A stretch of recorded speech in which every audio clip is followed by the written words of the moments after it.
Bonjour à toi, cher spectateur qui aime l'espace, qui aime voyager et qui a la sensation que sur Terre, tu n'es pas à ta place. Et bienvenue donc dans le nouveau voyage que nous offre Pixar, à nouveau au cinéma, encore une fois. Ça fait du bien, même si malheureusement j'ai l'impression que ce film va un peu conforter Disney dans l'idée que Pixar, ça ne marche plus en salle. Heureusement que Vice Versa 2 a fait un gros carton l'année dernière parce que celui-là, c'est pas parti pour. Elio, de Madeline Charafian, Domichi et Adrienne Molina. L'histoire. Le petit Elio vit sur Terre, a perdu ses parents il y a maintenant quelques années, vit avec sa tante et a l'impression de ne pas être à sa place. Pour la simple et bonne raison qu'il est fasciné par l'espace, qu'il est persuadé, comme certains parmi nous, qu'il y a une vie là-haut qui se cache peut-être, et il espère plus que tout être enlevé par des extraterrestres. Et ça n'est pas du spoil puisque sinon il n'y aura pas de film, vous vous en doutez, ça va arriver. Il va y avoir plein d'aventures derrière. Et je ne vais pas vous en dire plus pour le moment, parce que ce serait dommage de trop vous en révéler. Bien évidemment, qui dit Disney, qui dit Pixar.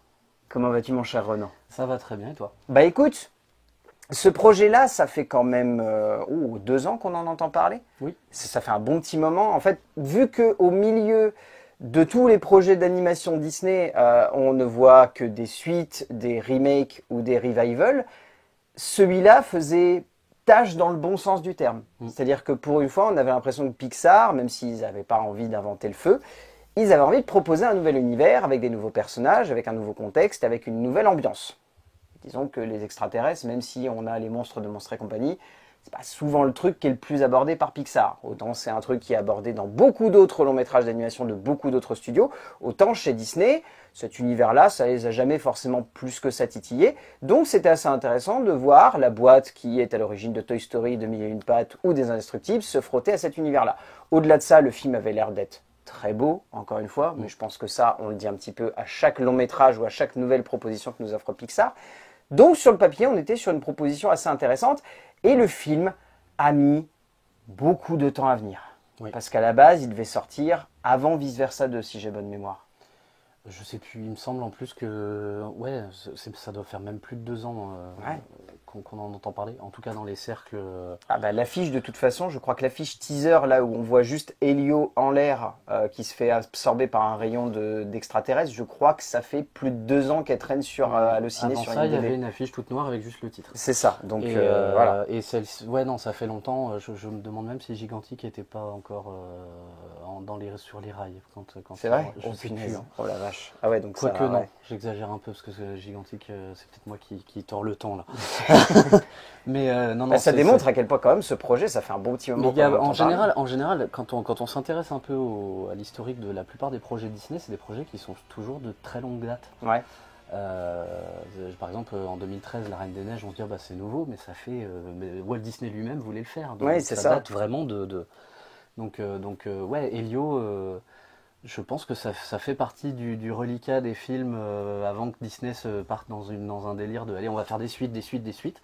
C'est un des derniers survivants de cet instant où ils se sont dit soyons créatifs, essayons de proposer des choses un petit peu neuves aux spectateurs. C'est ça, et puis là il sort en salle, ce qui n'était pas arrivé depuis...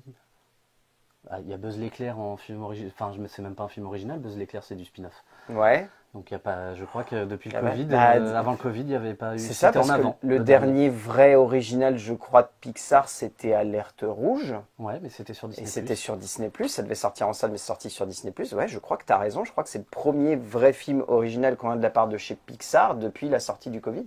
Ouais. La vache, ça fout un coup dans la gueule. Bref, contexte placé, mon cher Renan, qu'as-tu pensé de Elio? Eh ben j'ai adoré. Voilà, c'était très amusant, il y avait très émouvant aussi. Alors, dès les premières secondes, d'entrée de jeu, la scène d'intro, j'ai fait oh. Mais non, c'était très très bien. On est sur le genre de Pixar qui est peut-être plus orienté enfant, ouais. Pour le coup. Mais honnêtement, je trouve les thématiques vachement bien abordées. Il y a des symboliques qui sont bien faites. Je pense tout le sujet sur la solitude, justement, le fait de jouer sur sommes-nous seuls, 3 petits points. Et voilà. Et il y avait alors j'ai bien aimé aussi le côté la relation père-fils de Gordon avec son père. Tout à fait. Il y a un truc, bon j'en parlerai pas, mais je me suis dit s'il y en a qui voient du wokisme partout, ils vont sûrement en voir un petit peu sur la fin du film. Sortez les violons. Mais après, c'est pas explicite, hein, mais voilà. Quand tu regardes le film, tu fais. Mais encore une fois, moi personnellement, j'ai beaucoup aimé Elio. Alors, j'ai pas non plus, j'ai pas adoré. Moi, je trouve que le film est dans un carcan très classique et très sommaire. Ouais, mais c'est pas. En fait, j'attends pas forcément de Pixar de tout renouveler à chaque fois. Ah non, non, non, heureusement, parce que t'imagines si on devait attendre ça à chaque fois. Je me dis, ok, c'est très classique. Mais ça fait du bien quand même parce que ça reste quand même un univers visuel et narratif qui est nouveau, qu'on n'a pas vu encore chez eux. C'est vrai. Et du coup, parce qu'il y en avait d'autres, hein, des classiques, je veux dire élémentaires, ces Zootopies avec des éléments. Ah bah complètement. Ah oui, si, c'était élémentaire le dernier qui est sorti en salle. Oui, c'est vrai. Oh le Flash. On l'a complètement oublié. Ouais, 2023. Oui, donc ça fait 2 ans. Mais oui, du coup, élémentaire, c'était un petit peu Zootopie avec des éléments. Quoi. Voilà, il y avait quelque chose qui n'était pas très original pour déjà autant. À l'époque, on était en train de se dire, dis donc, niveau originalité, les gars, vous êtes pas foués à nous. Et là, du coup, c'est vrai que ouais, c'est un nouvel univers. On n'avait pas vu. Si, Pixar, on l'avait vu dans l'espace avec Wall-E, mais pas dans ce registre-là, pour le coup. Voilà. Moi j'ai trouvé ça certes classique, mais ça fonctionne vraiment bien. Ouais, en fait c'est ça, c'est que dans le classicisme, ces 3 auteurs ont réussi à trouver une base solide pour développer un film dans lequel on va pas se dire qu'on est transcendé par une nouveauté dramatique ou narrative, dans laquelle on va ressortir en se disant waouh, c'est des trucs hyper novateurs, mais comme tu disais, c'est un film qui est beaucoup plus enfantin. Et c'est vrai que c'est rare en fait de voir Pixar se frotter à vraiment de l'enfantin pur. Parce que d'habitude, leur long métrage, on va pas se mentir, même si ça se base sur des histoires souvent à hauteur d'enfant, ou si ce n'est à hauteur d'enfant avec des thématiques qui peuvent être facilement reliées à l'enfance, il y a toujours un degré de lecture qui fait qu'en tant que parent, tu vas pousser la réflexion un petit peu plus loin et tu vas te dire qu'est-ce que le film veut me raconter. Il y a un petit peu de ça ici, même si c'est beaucoup plus léger. C'est plus en toile de fond et c'est plus une espèce de sous-base solide pour faire en sorte que les parents à côté des enfants, ils se disent pas non plus bon, c'est juste un film pour les enfants, qu'est-ce que moi j'y trouve pour mon compte, qu'est-ce qui va vraiment m'intéresser. Mais après, tu l'as dit, c'est un vrai voyage, c'est une vraie ambiance, c'est un petit univers, c'est extrêmement touchant. Je crois que je ne compte pas le nombre de moments où j'ai eu des petits frissons sur les avant-bras et le nombre de fois où j'ai failli pleurer. Vraiment, premièrement. Moi j'ai eu ma larme. Ah bah moi j'ai failli l'avoir, tu vois, je l'ai pas eu, mais vraiment elle était au bord, hein. Elle était sur le point de sortir et de faire coucou, je suis là, regarde, t'es complètement ému par le film. Mais honnêtement, je pense qu'il m'aurait fallu un tout petit peu plus et ça aurait été bon. Mais honnêtement, c'est vraiment beau et c'est très juste dans ce que ça veut aborder parce que, comme tu l'as dit, la thématique de la solitude, c'est le genre de thématique qui est souvent abordé au cinéma. Le côté, tu es complètement en marge de la société, tu ne trouves pas ta place, donc forcément, tu as envie d'aller regarder ailleurs. Lui, c'est l'espace, mais pour certains, c'est aller dans les océans et ailleurs. À Narnia. Voilà, mais voilà, chacun a sa manière d'aborder cette thématique-là. Et je trouve qu'ici, il abordait de manière complètement délirante avec ce côté, on part dans l'espace et vas-y, je vais essayer de me faire passer pour le sauveur de la Terre ou le chef de la Terre. C'est mignon, c'est touchant et en même temps, voilà, ça touche n'importe quel gamin qui s'est dit un jour, si je vais dans l'espace et que je rencontre des extraterrestres, qui je serai pour eux. Et ça fonctionne vraiment bien et c'est très touchant. Je te propose qu'on passe à l'écriture. Alors, je suis obligé de sortir les notes parce que sinon je vais me perdre, vous vous en doutez, comme d'habitude, il y a toujours 10 000 scénaristes. Donc à la base, il y a une histoire qui est donc développée par les 3 réalisateurs, Adrian Molina Domichi et Madeline Sharafian. Vous avez ensuite un scénario écrit par Mike Jones, Mark Hammer et Julia Shaw. Et vous avez ensuite l'aide de Jesse Andrews et de Hannah Friedman, qui sont des noms qu'on entend assez souvent lorsqu'on s'intéresse un petit peu au travail de Pixar et de Disney. Le script a vraiment une base solide. Moi, c'est le point sur lequel je ne peux pas revenir en arrière sur le fait que c'est certes classique, mais question solidité dramatique et immersive, c'est très prenant. On se laisse embarquer par cette histoire. Dès le début, on a un postulat qui est très juste, je trouve. C'est le genre de film Pixar où tu pars comme là-haut avec une base très triste, très intense émotionnellement, où vraiment tu te dis ok, je suis pas là forcément pour rigoler, mais c'est pas grave. On va voir ce que le film va me proposer derrière. Est-ce qu'il va essayer de me toucher avec d'autres thématiques? Et j'aime bien cette idée justement d'avoir un personnage qui est posé comme étant très mélancolique et au fur et à mesure que le récit progresse, de jouer justement sur le côté très jovial de ce jeune héros qui devient en fait un héros un peu malgré lui finalement. Oui, c'est ça. Et du coup, ça donne beaucoup d'intensité. Et moi, je trouve que de manière globale, et tu me diras ce que tu en as pensé, mais on se laisse vraiment embarquer par cette histoire. Et même si on voit un petit peu les ficelles dramatiques arriver à de nombreuses reprises et qu'on sait ce qui va se passer dans la tête des personnages ou dans leurs actions, pour autant, ça plombe jamais le film. Oui, c'est ça.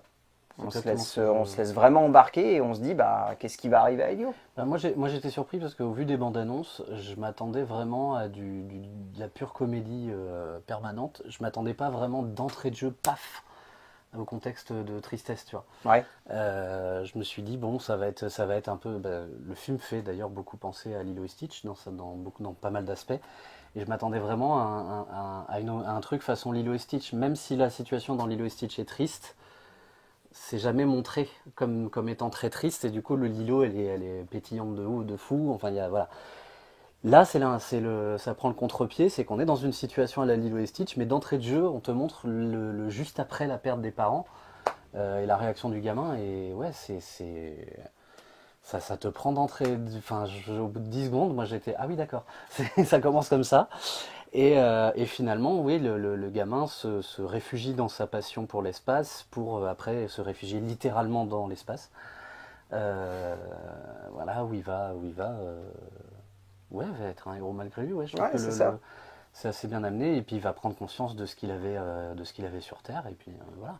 Mais c'est effectivement assez classique, mais d'une manière qui n'est pas forcément ce qu'on attendait de lui. Moi, je pensais vraiment que ça serait purement de la comédie, surtout vu le design des aliens et tout ça. Je me suis dit, ça va être des pitreries pendant tout le truc. C'est Alors, ça. il y en a, évidemment, c'est Pixar, hein. Heureusement. Et des bonnes Et pitreries des bonnes encore. en plus. Mais voilà, je trouve qu'ils ont réussi à insuffler le côté émouvant. De toute façon, c'est toujours ça avec Pixar. Chaque fois que je regarde mon annonce, je fais, ça va être quoi encore ce truc? Et puis à chaque fois, je vais voir le film et je suis, ah, c'était trop bien.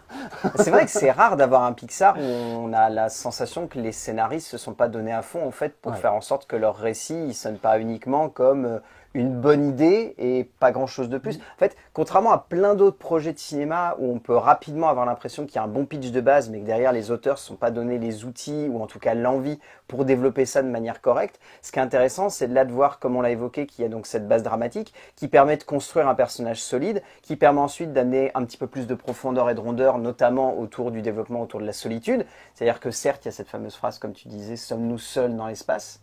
Et sauf qu'on dit jamais seul dans l'espace, on dit seul. Ouais. Ce qui est très beau du coup, parce Et- qu'on et- met tout de suite une perspective sans qu'on s'en rende compte. Bah puis c'est intelligent d'aller à la fois prendre cette phrase et de l'utiliser à la fois sur le prisme purement humain. Est-ce qu'on est seul nous-mêmes? Et est-ce qu'on est seul en tant que dans l'univers, quoi. J'ai trouvé que le parallèle était vraiment bien amené, et c'est pas quelque chose qui est forcément toujours pensé comme ça, quoi. Bah, c'est vrai que forcément, tu amènes une thématique dans l'espace, tu penses seul dans l'espace. Et Oui, oui, bah quand on prend le film au premier degré, oui, mais quand on réfléchit un petit peu sur le truc sous-jacent, c'est vraiment ça. Le pitch du film, c'est sommes-nous seuls, trois petits points, et on mais termine. où? Voilà. Mais où? Et c'est ça qui est beau, parce que même moi, tu vois, en tant que spectateur, que je me considère lambda la plupart du temps lorsque je vais voir un film, les premiers instants, lorsque j'ai entendu cette phrase, je la trouvais jolie parce qu'il regardait l'espace. Donc je me disais, ah tiens, il y a le côté un petit peu, voilà, sommes-nous seuls dans l'espace. Mm. Et quand tu as cette phrase qui revient à la fin, avec toute la perspective que tu as eue autour du film, tu fais, ok, ok, respire, Valentin, respire. Le film t'a eu, tu t'y attendais pas, mais voilà. Et c'est là qu'on se rend compte que, au-delà de cette base simple, il y a toujours cette profondeur émotionnelle qui fait qu'un film Pixar n'est pas juste le récit d'un petit garçon qui va dans l'espace, mais le récit initiatique d'un jeune garçon qui s'est mis en marge de la société parce qu'il a eu un trauma étant enfant Mm. et qui a trouvé un refuge dans l'espace, se persuadant que la seule réponse à ses questions était là-haut. Il ne prend pas le temps de se poser les bonnes questions en bas et de prendre conscience qu'autour de lui, il y a des gens qui s'intéressent à lui et qui ont envie de le connaître. Ouais. Étant parfaitement mis en perspective, notamment par ce jeune garçon qui vient à son club de radio, qui lui filme une radio et qui ensuite se fait envoyer chier. Ouais. Et plein de petits trucs comme ça. Et le fait qu'ensuite tu aies la relation avec Glordon qui se construise, que tu aies tout le travail en plus autour de Glordon et de la relation qu'il a avec son père.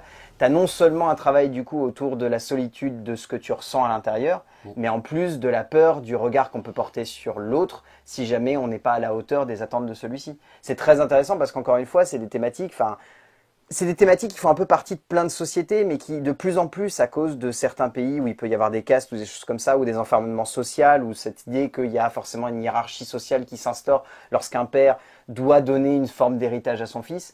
Là, par exemple, autour de Glordon, je trouve ça très joli parce que c'est pas forcément des thématiques qui vont nous toucher, nous, occidentaux, parce qu'on n'est pas accroché forcément à cette idée que si le père veut quelque chose, tu dois absolument respecter l'idéal du père. Mais il y a tellement de sociétés aujourd'hui encore où tu as des enfants qui se persuadent qu'ils doivent répondre aux idéaux de leurs parents et qui se mettent une pression folle. Et s'ils sortent de ce côté-là, ils vont pas réussir à trouver grâce aux yeux de leur père. Ben c'est assez beau, je trouve. Je dirais que même si ça touche... En Occident, on a tendance effectivement à faire son propre chemin. Les parents ont toujours des attentes envers leurs enfants, parfois déraisonnables.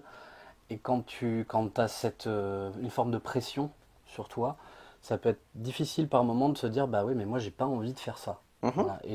Et du coup, il y a quand même cette thématique peut toucher. Et outre, ça, c'est pas forcément une question de j'ai pas envie de faire ça, c'est surtout, je vais prêcher pour ma paroisse, mais par exemple, quand nous homos, on se retrouve à devoir faire un coming out et faire apprendre à nos parents, bah, vous aurez pas de petits-enfants. Et ça, c'est quelque chose qui vient. C'est pour ça que moi, je l'ai vu tout de suite le parallèle avec ça, avec le coming out. C'est que c'est quelque chose qui, outre le métier, outre la fonction que tu vas avoir dans la société, c'est tout ce que t'es. En fait, tes parents, ils se disent, bah mon fils, il va être médecin, il va être avocat, il va être machin, il va me faire plein de petits enfants. Et bah non, ton fils, il préfère faire de la musique et puis il est homo. Voilà, bah du coup. Voilà, et en fait, c'est aussi le fait de qu'est-ce que tu acceptes par amour. Et j'ai adoré la conclusion parce que je me suis dit, bon, c'est cool, on a enfin un méchant, ça faisait longtemps qu'on n'en avait pas, mais il reste pas méchant non plus buté. Je Non, trouve que il est très beau ce personnage de père voilà. parce qu'il a une belle évolution dramatique et surtout il a un vrai impact sur nous au fur et à mesure qu'on progresse parce que vraiment cette scène à la fin où justement il se passe ce qui se passe, énorme pincement au cœur. Ah oui, oui, oui, Parce que c'est très bien structuré, parce que tu as ce côté décrescendo de l'antagoniste qui devient du coup un protagoniste. oui, c'est ça. Et c'est compliqué au cinéma en plus de déconstruire ça de façon correcte parce que tu as plein de films qui s'amusent à genre placer un antagoniste mais genre plus et à la fin à le déconstruire, à en faire juste un protagoniste qui vient se coupler avec un autre personnage ou qui vient donner une nouvelle perspective au récit. Et je trouve qu'ici la brutalité de la déconstruction de ce modèle, il est très bien amené. Et s'il y a plein d'éléments classiques que je trouve dans le film, cet élément-là m'a beaucoup surpris à ce moment-là. Je Oui, m'attendais oui, pas non, à ce qu'il y ait une moi non telle plus. bascule dramatique. Moi non plus, je me suis dit, bon, bah, c'est le méchant, il va se retrouver comme dans tous les méchants, il va se faire envoyer à l'autre bout de la. Et puis non. Le film te prend un contre-pied sur la fin et j'ai trouvé que ça marchait super bien. Et que c'était. On est à la fois touché par Elio pendant tout le film, et là, sur cette fin-là, bah, du coup, Gordon, qui pourtant est une espèce de limace bizarre, C'est une limace à etc., plein dedans, quoi. et ben, on s'identifiait complètement à ce personnage, alors que bah, il nous ressemble pas du tout, il a pas. Voilà. Et ça marche super bien. Et Pixar a cette intelligence-là dans la plupart de ses films d'arriver à. Je dis la plupart parce que quand tu regardes Cars 2, bon. Voilà. Mais, mais dans la plupart de ses films, Pixar arrive comme ça à vraiment traiter des thématiques profondes, émotionnelles. Et c'est ce qui fait c'est ce qui fait la qualité de leur cinéma, hein, globalement. Ça, c'est clair. En termes de mise en scène, donc là, on est sur une batterie de nouveaux noms, entre guillemets, chez Pixar. Donc nous avons Madeline Charafian, Domichi et Adrian Molina. Domichi étant un peu connue puisqu'elle a quand même fait Alerte Rouge. Je trouve que de manière globale, le fait qu'ils se soient alliés tous les trois, en sachant donc que Madeline Charafian, avant, elle a fait un court-métrage chez Pixar. Adrien Molina, je crois qu'il est réalisateur ou co-réalisateur de pas mal d'autres films C'était Pixar. pas lui qui était... Ah non, c'était pas lui sur Luca. Je me demande si c'est pas lui sur Luca. J'ai un doute, mais c'est bien possible. Mais en tout cas, je trouve qu'ils trouvent une bonne base parce que les trois, déjà, ils ont un univers qui visuellement est assez cool. Je trouve qu'on retrouve la patte de Domichi, notamment dans le design des personnages. Oui, oui. Ça rappelle beaucoup le travail qu'il y a eu donc sur Alerte Rouge. Et après, je trouve que visuellement, le film, encore une fois, on va se répéter comme à chaque fois, c'est beau. Ah, c'est beau. Non mais on atteint un stade là où aujourd'hui l'équilibre entre photoréalisme, crédibilité et choix esthétique tranché, ça trouve vraiment un parfait équilibre entre les bonnes mains. Et je trouve qu'ici c'est notamment le cas. Enfin, j'avoue que autant la première scène, j'ai pas pris une petite claque, mais dès le moment où il va sur la plage, Elio, et où il commence à tracer des trucs dans le sable, j'étais en train de me dire, waouh, ok, Ouais. ok, d'accord. Bah, la première scène n'est pas faite pour t'en mettre dans la vue en fait. Non. Elle est faite pour te Pour dire, en mettre là. Ok. Pour en mettre là. On va commencer par là d'abord et puis après on vous en met plein la vue. Mais du Et coup, même bien avant la scène de la plage, moi la Ouais. scène où il est dans le musée tout seul allongé par terre et puis qu'il y a la mise en scène est géniale à ce moment-là. Oui, non, mais oui. J'ai trouvé ça. Bah, ça incite à l'imaginaire. Oui, oui, non, Ce qui n'est pas toujours facile à mettre en scène, l'incitation à l'imaginaire, vraiment pousser le spectateur dans un univers et lui dire regarde, sois émerveillé par ce que le personnage ressent. C'est pas si facile que ça. On aurait tendance à dire ouais, c'est simple, tu poses une belle scène, tu arrives à mettre juste une bonne perspective, tu arrives à jouer sur 2-3 plans où on voit que le personnage est touché, puis point barre. Mais vraiment inciter à l'imaginaire et faire comprendre pourquoi à ce moment-là, ce personnage, il a absolument envie de savoir ce qu'il y a là-haut. Ouais. Bah, c'est très compliqué, je pense. Ouais. Et là, les trois réalisateurs, ils ont réussi à parfaitement développer ça. Et visuellement, le film enchaîne les petites idées, arrive à très bien se construire du début à la fin, arrive à jouer sur des effets de comédie qui sont pas si simples des fois. J'ai notamment en tête la scène de la première utilisation du vaisseau par Elio, qui personnellement m'a beaucoup fait rire, mais très cartoonesque pour le coup. Ouais, c'est vraiment à l'encontre de tout ce qui est mis en place depuis le début du film. Mais alors là, d'un seul coup, tu as cette scène qui pop. J'ai rigolé très fort, je t'avoue. J'ai vraiment beaucoup rigolé. Et ça fonctionne vraiment super bien. Et je trouve de manière globale qu'il y a un très joli équilibre entre humour vraiment potache et burlesque et scène émotionnelle très juste et très équilibrée. Et c'est, je pense, ce qui fait la force en fait du travail de ces trois réalisateurs, c'est que on sent que leur objectif c'est de divertir, de faire rire et de beaucoup amuser le spectateur aussi. Moi, ça faisait longtemps que j'avais pas autant rigolé devant un film d'animation. Oui, non, c'est effectivement très drôle. Après, moi, j'étais plus sur le côté émotionnel et sur le scénario, donc c'est vrai qu'il y a des moments où les blagues me sont peut-être passées au-dessus parce que j'étais... Mais même il y a des gags visuels, rien que le fait que rien que l'apparence de Glordon donne lieu à pas mal de gags visuels, notamment sur le passage où il doit essayer... Alors c'est très typique hein, comme humour, mais le passage où il doit... comment dire, il doit passer dans un trou et puis oui, et l'autre le pousse. C'est extrêmement typique, mais ça joue vraiment sur son apparence et sur le fait qu'en plus il prend tout en mode m'en fous.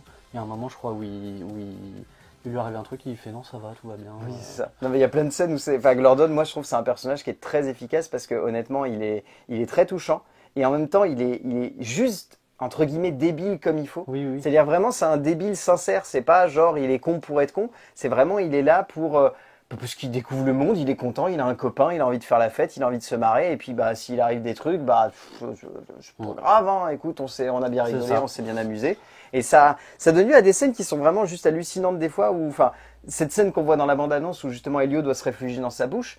Oui. Sur le papier, dans la bande-annonce, j'étais en train de me dire, bon, c'est drôle, mais il faut voir dans le contexte du film, ça marche bien. Dans le contexte du film, je me suis vraiment dit, ça fonctionne super bien, c'est vraiment drôle, c'est juste bête comme il faut, mais tu te dis derrière, bah, pourquoi il irait dans sa bouche? Le gars, il a des dents, mais hérissées comme c'est pas permis, on lui dit, ouais, vas-y, viens. Non, merci, enchanté, ravi d'avoir fait ta connaissance, je vais mourir dans les flammes. C'est que des petits trucs comme ça, mais de manière globale, je trouve du coup ça donne une ambiance et ça donne un ton au film. Et pour compenser, c'est vrai que j'ai beaucoup aimé cette idée qui pour moi est très pointue. Parce que vraiment pour le coup, tu pourrais te dire, je veux faire du réalisme, poussons le truc à fond. Moi ce que j'ai adoré, c'est qu'à partir du moment où tu es dans l'espace, ils se sont dit le réalisme, au chiottes. Oui. Ils se sont dit, certes, le sable, c'est beau, il faut qu'il soit parfaitement nickel et qu'on arrive à retranscrire chaque grain de sable, il faut qu'on voit qu'il se colle parfaitement sur les petits pieds d'Elio, il faut que les effets d'eau ils soient magnifiques, il faut que la pluie, on ait des effets qui soient super bien travaillés. On est dans l'espace, on est dans du cartoon mais assumé. En fait, je pense que c'est un peu un double discours, c'est-à-dire que d'un côté, on est dans l'espace et dans la diégèse du film, c'est réel, mais d'un autre côté, visuellement, c'est de l'imaginaire, c'est du rêve et c'est des auteurs qui laissent parler leur imagination. C'est ça. Et en fait, on s'est pas dit bah tiens, est-ce que physiquement c'est possible? Non, on s'en fout. Voilà. Ouais, il est dans l'espace, il arrive à respirer, pas de problème. Bon. Oui, c'est ça. Voilà, c'est vrai qu'en plus, oui, tu vois, je me suis même pas posé la question. Si, moi, à un moment, je me suis dit tiens, il respire dans l'espace. Bon. Mais c'est vrai qu'à aucun moment après, je me suis posé la question. Je me suis dit bon, c'est Pixar et puis de toute façon, vu le reste du film, en fait, on s'en fiche quoi. Exactement. Ça vient pas. Enfin, si, il y a sûrement des gens qui vont pinailler en mode ah oui, mais là normalement la gravité, nanani. Enfin bon, les scientifiques dans un film comme ça. C'est pas parce qu'il y a Jamie Gourmand dans la bande, dans le doublage français. Je l'ai pas reconnu. Ah, moi à peine. Oui. Mais il y a Jamie. Mais c'est pas parce qu'il y a Jamie que pour autant c'est. Voilà, non, c'est scientifically accurate. Non, c'est pas le but en plus. C'est vraiment là, on a vraiment un visuel qui sert le scénario plutôt que se dire ah bah oui, mais on peut pas faire ça, c'est pas crédible, on peut pas parce que nanani. Non. C'est là, on a dit bon bah à partir du moment où il va dans l'espace, c'est open bar, on fait ce qu'on veut. Voilà, c'est ça, c'est oublier la crédibilité, oublier la logique, laissez-vous emporter par l'imaginaire. C'est ça. C'est un appel à l'imaginaire. Vous avez vu la scène d'ouverture, comprenez que c'est littéralement tout le film. Ça n'est pas uniquement une proposition pour plonger dans la tête du personnage, c'est vraiment pour se laisser embarquer dans une certaine idée de l'espace. Et cette certaine idée de l'espace, eh ben, l'oxygène, il y en a partout. Ouais. Voilà. Bah, sur certains points, ça m'a fait penser un peu au... Je sais plus comment ils appellent ça, le lieu où il y a les âmes dans Saul. Oui, oui, oui. Je ne sais plus non plus comment il l'appelle, mais c'est vrai que visuellement, il y a un petit truc qui fait penser ce côté globe et traversé par plein de trucs. Ouais, ça m'y a fait un peu penser, ouais. On retrouve un peu de là-haut aussi avec le badge. Tout à fait. Bon, il y a j'imagine que si on revoit le film, il doit y avoir des clins d'œil partout. Oui, il doit y avoir plein de petits easter eggs qu'on n'a pas captés, et même des punchlines qui, à certains moments, font carrément penser à d'autres films Pixar. De toute façon, Pixar aime bien glisser des petites références partout. Tout à fait. Mais ouais, moi j'ai trouvé que c'était extrêmement efficace et il y a Et c'est pareil d'ailleurs, les passages sur Terre se passent toujours dans des endroits, soit il fait nuit, soit c'est des endroits ultra gris, et quand les rares moments où ça se passe 2 jours dans une forêt ou un truc comme ça, le cadre est hyper serré sur tous les éléments artificiels. Tout à fait, c'est vrai. Parce qu'il va en fait à un moment, il va dans un camp oui, dans une sorte de pension, et ils font du camping ou je sais pas quoi, et en fait, tu pourrais cadrer sur le paysage. Non, là c'est vraiment juste les tentes. On voit un petit peu de verdure sur le côté, mais c'est vraiment toujours cadré de manière à ce que sur Terre ce soit toujours gris, sale, triste. Et en fait, c'est à la fin du film où ça devient coloré et tout ça, et où du coup et j'ai trouvé que ouais, on a une progression comme ça très fluide dans l'évolution des couleurs. Et pour compléter ce que tu dis, même au travail au-delà de la crédibilité des couleurs et de cette ambiance très réaliste, j'ai trouvé que sur Terre, moi, il y avait un travail qui m'avait un peu marqué et je me suis dit, la vache, niveau gap technologique, on est encore en train d'avoir une avancée. Il y a un travail de la profondeur de champ, donc de ce qui doit être net dans l'image et de ce qui est flou à l'arrière-plan, qui est extrêmement travaillé sur Terre, qui est complètement mis de côté dans l'espace parce qu'on sent que l'objectif dans l'espace, c'est vraiment de créer un univers où il faut que l'œil il aille dans toutes les directions et qu'il s'attarde sur chaque détail. Mais dès qu'on est sur Terre, il y a un travail de la profondeur de champ et de la mise au point qui, moi, m'a un peu subjugué parce que j'étais en train de me dire, la vache, ils ont vraiment eu l'idée de se dire, il faut que la partie sur Terre, si un jour on a envie d'en faire un film, on puisse se dire, non, parce que j'y crois que c'est vraiment sur Terre, ça. Et c'est juste à un moment, ils se sont dit, on va être des vrais réalisateurs, et certes, on va faire un film en animation, mais par contre, on va penser notre mise en scène sur plusieurs plans, et on va se dire, bah, il faut que derrière, ça soit flou. Il faut pas que ça soit net, parce que là, ça fera trop animation, et certes, ça sera très joli, très coloré, mais niveau crédibilité, on ne sera pas dedans. Et on veut que sur Terre, ça soit crédible, et que dans l'espace, on se dise, c'est un imaginaire, c'est une invitation, c'est une proposition, on doit se laisser embarquer. Et j'ai trouvé ça très fort, parce que mine de rien, que des réalisateurs d'animation se posent cette question-là, c'est vraiment qu'ils ont cette intention, et peut-être cette velléité aussi derrière, de dire, c'est bien que vous fassiez des remakes live, le nôtre, vous en ferez pas un. Vous pourrez pas. Ah bah non. Moi, je pense qu'ils se sont vraiment dit ça. Ils se sont dit, ça servira à rien, parce que là, on vous propose un film où visuellement, on n'est pas loin du live action. Parce qu'on a une proposition de mise en scène qui fait penser à une vraie mise en scène de cinéma live action. Oui, mais dès lors qu'on passe dans l'espace, le live action, Ah bah ça sera infaisable. Enfin, ça serait faisable, là, mais avec un budget complètement irréaliste. Et potentiellement des fonds verts qui feraient vomir non, plus d'un Ça spectateur. marcherait pas du tout. Oh no, oh no. Je te propose qu'on passe au casting. Ouais. Tu l'as vu en VF, toi, comme moi, ou en VO? Ouais, on l'a vu en VF. Le casting VF m'a plu. Déjà, il y a quasiment pas de star talent. En gros, les seuls star talent qu'il y a, c'est Zita Enroth, Alban Lenoir et Jamie Gourmand. C'est les seuls qui Gourmand. sont... Gourmand. Comment? Ouais, Gourmand. Non, moi je le trouve gourmand. Non, mais c'est les seuls star talent, et entre guillemets, c'est des star talent qui sont pas forcément hyper vendeurs, je veux dire. Enfin, Zita Enroth, Zita Enroth, moi j'ai entendu son nom la première fois là, quand j'ai regardé une petite vidéo sur YouTube sur le doublage. Donc. Ouais, moi je la connais depuis de nombreuses années, mais parce que voilà, c'est du cinéma indépendant français, quoi. Et c'est d'ailleurs là que j'ai vu que c'était Jamie, alors qu'à aucun moment pendant le film, je me suis dit, il y avait Jamie dedans. Alors moi, je t'avoue que j'ai eu du mal à le reconnaître aussi, parce que je l'ai trouvé plutôt efficace, et je trouve qu'il a vraiment eu l'intention de se dire, il faut que je me fasse oublier. Il a un personnage complètement... c'est un personnage... Quand tu vois Jamie, tu t'imagines pas une seconde qui doublerait ce genre de personnage, et en fait, si. Et c'est... Enfin, pour le coup, il a peut-être un talent d'acteur qu'il n'a pas... qu'il n'a jamais exploité, mais... Clairement, clairement. Ah bah parce que si on se limite à cette grande époque où il s'était mis à côté d'une tour et qu'il a fait « Je suis une tour japonaise », ça c'était pas un grand acting. Non, ouais, mais là c'était franchement hyper réussi parce que c'est passé complètement inaperçu. Alban Lenoir, je sais même, pareil, je sais plus. L'ambassadeur Tegen. Le petit là. Ouais, Tegden, ouais, c'est ça. Celui-là, là. Exactement. Un peu Heisenberg.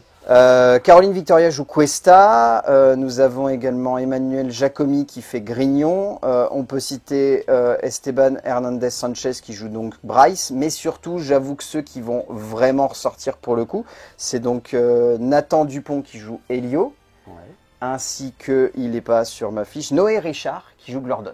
Alors j'avoue que Noé Richard m'a énormément plu. Je trouve son interprétation de Gordon, elle est absolument folle. Il a très très bien réussi à cerner le personnage et je pense qu'il se l'est complètement approprié. Ouais. Parce que vraiment, niveau interprétation, il donne quelque chose, je trouve loufoque juste comme il faut, déjanté et drôle comme il faut, et il arrive à amener des scènes où sa voix passe super bien, quoi. Ouais, non, c'est un peu le genre de voix à la Lilo, où tu te dis, c'est la personne qui était faite pour. Quoi. Oui, c'est ça. Où vraiment, il n'y a pas de fausse note du tout, à aucun moment du film, tu y crois de A à Z. Et moi, c'est pour ça que tout ce qui est Disney Pixar, je vais les voir en VF, hein, parce qu'il y a un soin qui est mis sur le doublage de manière à ce que vraiment tu puisses complètement te passer de la VO pour profiter pleinement du film. C'est ça. Ce qui n'est pas toujours le cas dans tous les films d'animation. Oh, clairement. Il y a des fois, c'est un peu la catastrophe. Des fois, il y a trop de Star Talent surtout. Oh oui. Ratchet et Clank. Non, je vois pas ce que tu veux dire. Quoi qu'avec le recul, Ratchet et Clank, finalement, ça passe pas trop mal. Avec le recul. Mais sur le coup, tu fais. Ouais, non. Mais non, moi, c'est toujours. Enfin, de toute façon, à chaque fois que je vais venir ici parler de Pixar et qu'on va parler du doublage, je vais dire tout le temps la même chose. Il y a rarement de fausses notes. La dernière fois que j'ai vu une fausse note, c'est Adjani dans Wish. Oui, tout à fait. Bon, c'était tous les deux fait la même réflexion. Voilà, c'est vraiment la seule fois où je me suis dit, bon, là, le choix était peut-être pas. Mais d'un autre côté, j'ai regardé en VO et en fait, en VO, elle a un peu le même genre de voix et du coup, c'est raccord au final. C'était une intention. Certainement. Et ouais, moi, à chaque fois, de toute façon, je suis toujours bluffé par les doublages Disney Pixar et c'est pour ça que je vais toujours les voir en VF. On peut citer Zita Roth quand même, qui dans le rôle de la tante Olga est très efficace, je trouve, très touchante. Et donc Nathan Dupont qui joue Elio, Nathan Dupont étant vraiment pour le coup très juste dans le rôle d'Elio. On sent qu'il arrive à très bien équilibrer le personnage, à être juste drôle et loufoque quand il faut. Et même dans les instants un peu plus émotionnels, je le trouve très intéressant. Il arrive à amener beaucoup de petites notes très justes. Moi, il m'a beaucoup touché, je trouve, dans son interprétation d'Elio. Ah oui, vraiment... oui, je sais pas quoi dire de plus. Non, mais oui. Non, mais faut saluer, entre guillemets, encore une fois, le fait que chacun de ces acteurs, même les plus jeunes, donc comme Noé Richard et Nathan Dupont, arrivent quand même à très très bien s'immerger dans leur personnage et à donner lieu à des performances qui sont très crédibles. Alors qu'encore une fois, c'est des enfants et ça peut être très compliqué pour un enfant de réussir à pleinement cerner comment interpréter un personnage de cinéma où je vois vaguement des images, mais où ça peut être un peu difficile dans ma tête de construire quelque chose à partir uniquement de ça. Et pour autant, les deux s'en sortent extrêmement bien. De toute façon, ouais, c'est Disney Character Voices, à chaque fois, ils trouvent des enfants qui sont... on peut se rappeler de Dimitri Rougeul qui faisait Simba dans Le Roi Lion. J'ai cité Lilo tout à l'heure. Il y avait les acteurs qui faisaient... dans Tarzan, là, les animaux quand ils sont jeunes. Tout à fait. Il y a toujours eu des petites notes qui font que tu te dis, bien joué les gars. Quoi. Ça marche très très bien. Et surtout, ce que j'apprécie, c'est vraiment d'utiliser des enfants. Parce que bien souvent, dans beaucoup de films d'animation, ils vont utiliser des femmes qui font des voix d'enfants plutôt que des enfants. Et ça s'entend en général. Et là, c'est pas D'ailleurs, dans la bande-annonce, c'est pas la même voix pour Gordon. Et je m'étais dit, tiens, je l'ai déjà entendu quelque part. Et effectivement, probablement que ça devait être une femme qui faisait le doublage de la bande-annonce parce qu'ils n'avaient pas encore défini le casting. Et là, pour le coup, non, on a une vraie voix d'enfant pour un personnage enfant et ça marche mieux. Clairement. On arrive à la fin de cette vidéo. Qu'est-ce que tu retiens d'Elio, mon cher ? Je retiens que ça fait du bien de voir un Pixar original qui en plus est bon. Mais en même temps, des originaux pas bons, il n'y en a pas beaucoup. C'est rare. C'est très rare. Non, de la part de Pixar, c'est... Je cherche, mais je trouve pas. Vraiment foiré, j'en vois aucun. Ouais, les seuls foirés, c'est des suites. C'est ça, exactement. Donc ouais, moi j'ai pris beaucoup de plaisir. Je m'y attendais pas, franchement, parce que là, au vu des bandes annonces, je me suis dit, oulala, ça va être, c'est bizarre. Mais de toute façon, à chaque fois, Pixar, ils me font le même coup. À chaque fois, je me dis, mais qu'est-ce qu'ils nous font là encore ? Et à chaque fois, je suis bluffé parce que c'est intelligent, Certes, c'est classique, mais c'est très bien fait, c'est très intelligent. Il n'y a pas un seul moment du film où tu t'ennuies. Et finalement, tu arrives à la fin, tu fais ah, putain, ça a duré combien de temps? Et en fait, bah, t'as passé plus d'une heure et demie dans la salle, quoi. C'est ça, c'est ça.